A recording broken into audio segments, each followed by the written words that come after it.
হাসান নাসরাল্লাহর হত্যার খবরে ফিলিস্তিনে নেমেছে হতাশা ও ক্ষোভ। ফিলিস্তিনিদের মতে দীর্ঘ ৩২ বছর ধরে নেতৃত্ব দিয়ে আসা নাসরাল্লাহ ছিলেন তাদের মুক্তি সংগ্রামে এক দৃঢ় কণ্ঠস্বর, যার মৃত্যু তাদের জন্য এক বিশাল ধাক্কা। ইসরায়েলের হামলা শুধু হিজবুল্লাহ নয়, গোটা মধ্যপ্রাচ্যের স্থিতিশীলতাকে হুমকির মুখে ঠেলে দিয়েছে বলে মনে করছেন স্থানীয়রা। হাসান নাসরুল্লাহকে হত্যা করা হয়েছে কারণ তিনি ফিলিস্তিনিদের পাশে দাঁড়িয়েছিলেন, তিনি ফিলিস্তিনিদের জন্য কাজ করছিলেন।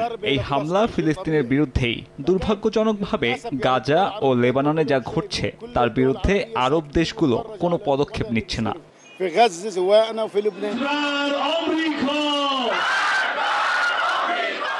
এছাড়া তেহরানে বৃষ্টির মধ্যেই হাজার হাজার মানুষ রাস্তায় নেমে আসে নাসরাল্লাহর হত্যার প্রতিবাদ জানাতে।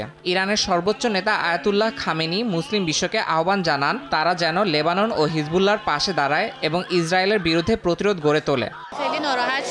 অবশ্যই আমরা খবরটি শুনে গভীরভাবে মর্মাহত হয়েছি, ঠিক যেমনটা আমরা জেনারেল সুলাইমানের মৃত্যুর খবর শুনে হয়েছিলাম।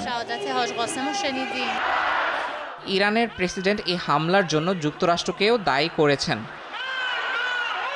ইয়াসিন মোহাম্মদ জিসান, সময় সংবাদ।